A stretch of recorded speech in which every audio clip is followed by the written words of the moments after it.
Hello everyone, Charles Watts here. Welcome back to Inside Arsenal. It is Saturday, which of course means it is match day. Arsenal versus Newcastle, 8 p.m. tonight.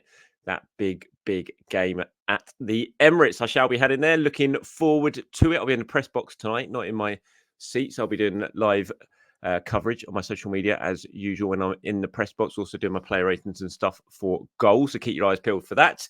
Thought I'd pop on today. We'll have a little bit of a preview show. Look at who could be starting. I'll do my predicted 11. You guys have been getting in touch saying who you think Mikel should use, what your starting 11 could be. Got some fresh quotes from Arteta on Gabriel Jesus and his knee injury. We'll look at who's been training. Jurgen Klopp said some interesting stuff about the celebration police, which I wanted to talk about because I thought that was a really interesting stuff. Good stuff from Klopp as well. So plenty to get stuck into as we head towards tonight's game. We'll start with Gabriel Jesus, shall we? A player who we haven't seen for a while because of that knee injury. His last appearance coming in the 2-1 win against Nottingham Forest when he scored and got an assist and got man of the match. Which is certainly a quick reminder of just how good a player he is and how important he is to Arsenal. But we haven't seen him for a few weeks now because of this knee injury that just isn't going away. Of course, went under the knife in the summer, had an operation to try and fix the problem. Feels like that hasn't worked because it's continuing to plague him, and it's the same knee that he injured while away at the World Cup with Brazil when this all started. And we knew before the Nottingham Forest game he was struggling with it a little bit. Mikel Arteta admitted that. He played anyway, but he hasn't been seen since. And Mikel was talking about it in the sort of embargo section of his press conference. So the quotes went out at 10:30 p.m. last night. He said, "We couldn't resolve it as quickly as we wanted, and he had a small reaction in training again. We didn't want to take any more risks because he's been out quite a while, and he's a player that we need at his best. And so we decided to give him a few more days." Hopefully, that is all it is. Hopefully, it's just a few more days. And I can understand Arsenal's sort of thinking behind it. And it does make sense if there is any sort of issue with Jesus, which clearly there is, that if you think he doesn't need another operation, which in my mind, and this is just a pure hunch, thinking about it, you think surely he might have to go under and have another operation because it kind of feels like the one he had in the summer hasn't really worked. It hasn't fixed the problem. And I wonder if that's something that might be revisited again in the summer. But there's 13 league games to go now, and however many there are left in the Champions League, we'll have to wait and see, of course, what Arsenal do against Porto in the second leg that is coming up in 3 weeks' time.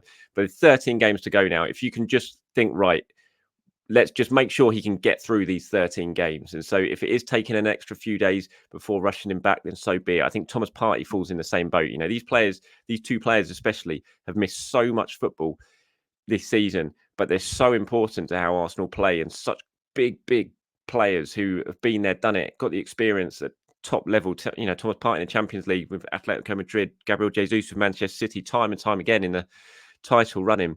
So you want them there. And if that means not playing them right now to make sure that you can get them playing in the stretch and their bodies work enough to get through the stretch, then so be it. And so when I see this quote from Arteta about Jesus, it makes me think of Thomas Partey as well. He's been training for a while. They decided not to play him, not to take him over in midweek for the Champions League. And it just feels very, very similar. It's like we don't want to take any risks with him. We want to make sure when we do bring him back, he is ready to go. And more importantly, we are confident that he will stay fit and won't suffer any more setbacks between now and the end of the season. Because that's what it's all about now. It's the only thing it's about. It's about getting through to the end of the season.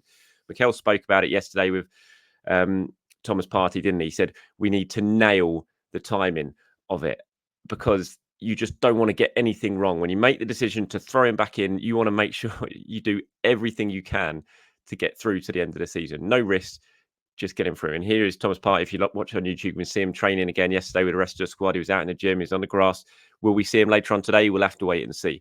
It wouldn't surprise me. I mean, he's not going to start, but it might be the game that we see him back on the bench, which would be a great boost for Arsenal. And then you can ease him back in over the next couple of weeks, and then hopefully, fingers crossed, he is absolutely ready to go for the title running, which will just be a huge boost for Arsenal. Bukayo Saka, they're in training again. The players sort of got put through their routines. They stayed in Portugal after the game on Wednesday night, flew back on Thursday. Sometimes you come straight back after the game, fly overnight. Arsenal decided not to do that. Arteta decided not to do that. He wanted to stay abroad. He tends to do that. He quite likes doing that.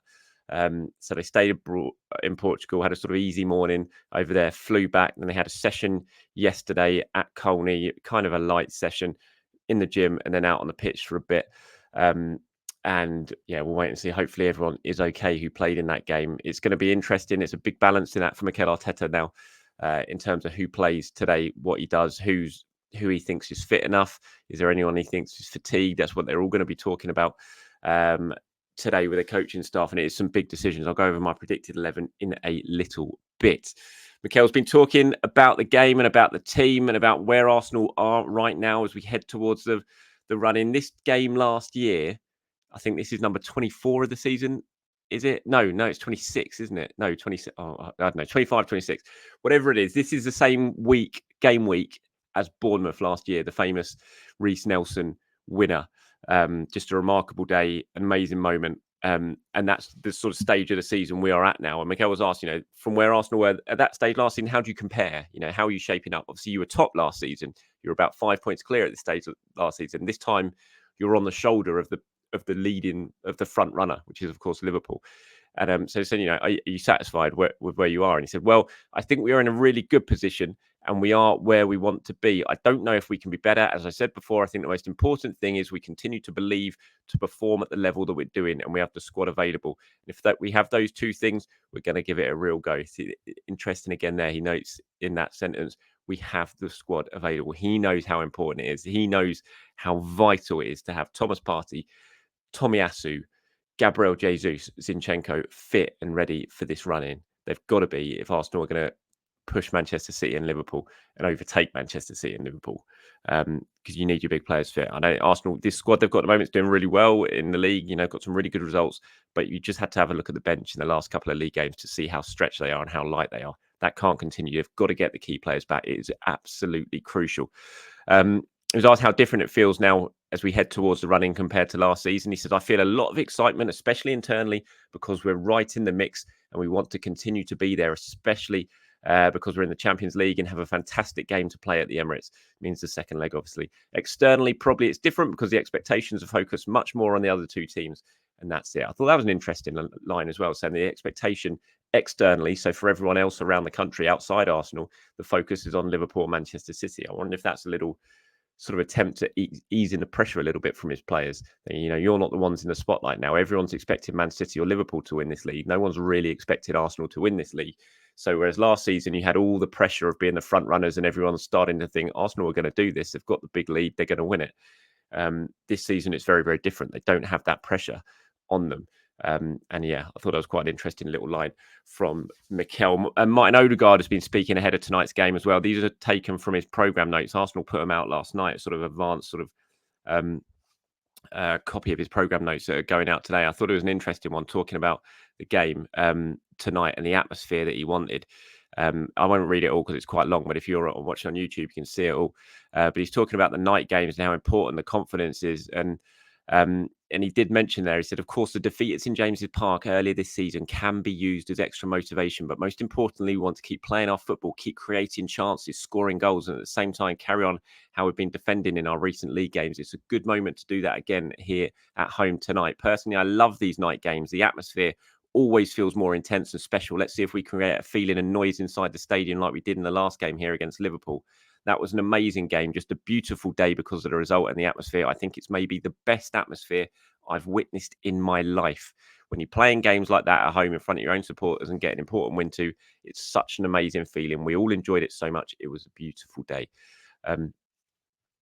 Yeah, I just thought that was really interesting when he's talking about maybe the best atmosphere he's ever seen in his life, that game against Liverpool. It was unbelievable that day at the Emirates. The atmosphere was incredible. The noise when the second and third goal went in, and that just can be that extra little thing that a team needs to get them over the line. I think Arsenal are going to need that tonight. We've seen Mikel Arteta talk about it yesterday and call for the energy to really build up inside the stadium tonight. Odegaard here talking about it as well. I think they realise they're going to be tired tonight. The players are going to be tired. They've had a really demanding week. They've had European travel. Newcastle have had 7 days to prepare for this with no travel, no midweek game. They're going to be fresh and Arsenal aren't. They are going to need every bit of help they can get. And I think the atmosphere is going to be important. And it doesn't surprise me to see Arteta, Odegaard really calling on the fans to make a difference tonight. I think the fans are going to be vital. I do think it's going to be a cracking atmosphere. We've spoken about the the kind of rivalry that's built up between these two teams, and there is definitely something there now because of recent games over the last couple of seasons, and 0-0 last season at the Emirates, and how the way Newcastle approached that game and the way they played and how frustrating it was to see, and then obviously what happened earlier on this season as well with the VAR, with a goal up at Newcastle, and the kind of reaction to that as well, what Arteta said, how that was viewed in Newcastle. It's the Bruno Guimaraes elbow on Jorginho, all that sort of stuff. I just think it's going to be pretty feisty there tonight at the Emirates. I'm really looking forward to the atmosphere. I think it's going to be crackling. Hopefully that can be what Arsenal needs to really push them over the line in what is a really, really big game. This is the predicted 11 I've gone for then for tonight's game. I think Jorginho is going to come in. I said that in midweek in the Champions League. It didn't happen. I do think he'll come in tonight. I've only gone for one change. It wouldn't surprise me at all if there's more. Maybe Smith Rowe could come in. I think, he started against Nottingham Forest. I thought he played well in that game. We haven't seen him start since. He did have the injury, of course, which was frustrating for him. But he's back now. I wonder if there is room to get Smith Rowe into this. He might not even play Jorginho. He could play Rice as a 6, continue him there, and bring in Smith Rowe and play him alongside Odegaard like he did at Nottingham Forest. But this is what I've gone for. So I've just, there's no real changes at the back. It's not going to change. There's no, Tomiyasu's not back. Zinchenko's not back. So there's very little Arsenal can do there. So I've gone again, Rice, White, Saliba, Gabriel and Kivior. Then I've got Jorginho and Rice and Odegaard as a 3. Potentially it'll be Jorginho and Rice as a 2 and Odegaard playing more as a 10. And then I'm sticking with Saka and Martinelli out wide. Of course, there is the option of playing Trossard or even bringing in Reece Nelson as he did in the FA Cup game against Liverpool earlier on in the year. And I've gone Havertz up front. So Trossard out and Jorginho in is the only change I've gone for there. Like I said, it wouldn't surprise me if we see something a little bit different, and there could be another couple of changes. But I've just gone for the one. You guys have been getting in touch talking about it. Scott here says, hey, Charles, yeah, I think we looked leggy midweek. I'm a bit worried about the game. We need a result, or a bad run of form could easily start creeping in. But also we need to rotate to get some fresh legs on the pitch. I'd start Smith Rowe and Eddie and give Rice an hour if we can afford to. But I think Eddie, starved of game time, could really make an impact tonight, of course. He plays his best ball when he comes in out of the cold. I thought he could have come on midweek as well. Clearly nothing was working. No shots on target. Eddie, with 20 minutes to go, will get at least one chance. If we go the same 11 again and we don't get the result, pressure will start to mount on the squad. Then I can't read that name. Sorry. So Oro, I'll go with, just as I think it's going to be Jorginho, Rice and Odegaard tomorrow. And then Jamon George 336 says, hi Charles, what's your genuine opinion on Tomiyasu and his awful injury record? As good as he is, we love him. Is it better if we let him go alongside Partey come the end of the season? I'm not ready to call time on Tomiyasu yet. I think, well, he's going to get a new contract, so they're not going to let him go. That contract's pretty much done. It's just waiting to be announced, basically. So he is going to stay. He's not going to go. And look, I think it's frustrating. I know it's frustrating with Tommy, but I just think he's a bit younger than Partey, and I still think I think he warrants a new contract. And yeah, I'm as frustrating as it is. I'm not quite ready to sort of cut Tomiyasu adrift yet and think, we should sell him because he's just not reliable enough. It is annoying. I know it's annoying, but I think when he's fit, he's such a good player, such an important player in terms of playing right back, left back, centre back. He gives you so many options that I think he's definitely worth sticking around. BM McAteer, I think that's Ben, isn't it? Ben says, although there's no need to be, there are a few nerves about tomorrow because of the Porto results. So I was tempted to suggest Jorginho to settle that and help dominate the midfield. But I think that would be a backward step, especially in a home game where we're in the title race. So I'd have a midfield of Rice, ESR, Odegaard with Saka, Havertz and Trossard up top. I don't think Martinelli needs to be dropped, but it might just freshen things up. Here's hoping for another early goal. No repeat of last year's match at the Emirates. Yeah, hopefully you are right there, Ben. Mussy Hillbilly says, I'm not so sure the team changes really matter. It's all down to mental strength. Will be a tough game on Saturday as Newcastle will come to frustrate. Agree with you. Isak is a top-class centre-forward. Yeah, he certainly is. That's in response to me saying yesterday that I'd have Alexander Isak right at the very top of my striker list for Arsenal in the summer. And Rob there says, realistically, I can't see Mikel making more than one change on Saturday. Probably bringing Jorginho in for Trossard. Yeah, I agree. I would love to see SR in there, but he obviously doesn't trust him in the big games. Trusting him to start against Forest is one thing. Against Newcastle is quite another. Hope I'm wrong, and the boys can take all these minutes in their legs. Come on, you Gunners. Yeah, fingers crossed, Rob. Come on, you Gunners, indeed. So that's what you guys have been saying ahead of tonight's game.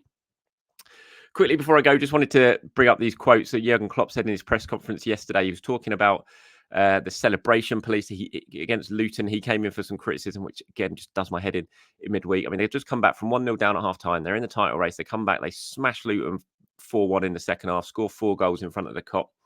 Atmosphere at Anfield is absolutely amazing by all accounts, and he celebrates by doing his fist pumps to all 4 sides of the ground. What is the problem with that? And people having a go at him for that and saying, "Oh, he's doing too much." It just does my head in. It really does. When it's whether it's about Arteta or it's about Klopp or it's about anyone, let anyone celebrate how they want. It really winds me up, and I really like these quotes from Klopp yesterday. He said, "I heard the discussions over Mikel over celebrating the win against us. That definitely did not come from me. You do what you do for yourself and your people, and what the outside world thinks about it, I couldn't give a shit, to be honest. And you can write that exactly like that. You can make of my celebrations what you want. I didn't invent fist pumps, and I don't have the copyright on it, and I don't want it. This is for us and nobody else. Who likes it, likes it. Who doesn't like it." Just spot on. It's for that's what he's doing. Is for Liverpool. It's for generating atmosphere, generating a connection with the fans. Just what Arteta does, and there is nothing wrong with it whatsoever. And anyone who complains about it, anyone who makes a fuss over it is just an absolute idiot, I'm afraid. And Jurgen is spot on. So I thought they were very, very good quotes from Mr. Klopp. So well done to him ahead of their final today this weekend against Chelsea. At at Wembley in the Carabao Cup final. All right, that's it from me, everyone. Thank you very much for watching or listening. Appreciate your time as always. Like I said, I'll be heading to the Emirates later on today. Can't wait for that one. If you're going, be loud. Listen to what Arteta said. Listen to what Odegaard said. Be that extra man. Create that atmosphere. It's going to be really, really important tonight. If you're not going, if you're watching wherever you are around the world, I hope you enjoy the game. I'll be back tomorrow to talk about it and go in depth. If you want to react to what you saw, I'll try and do a player ratings video tonight after the game from the Emirates. So keep your eyes peeled for that. And if you want to be included in tomorrow's show, comment on that player ratings video later on today with your opinion on the match, who played well, who didn't play well. I'll pull them together as usual and include them in tomorrow's show. Until then, everyone, have a very good day. I'll speak to you soon. Bye-bye.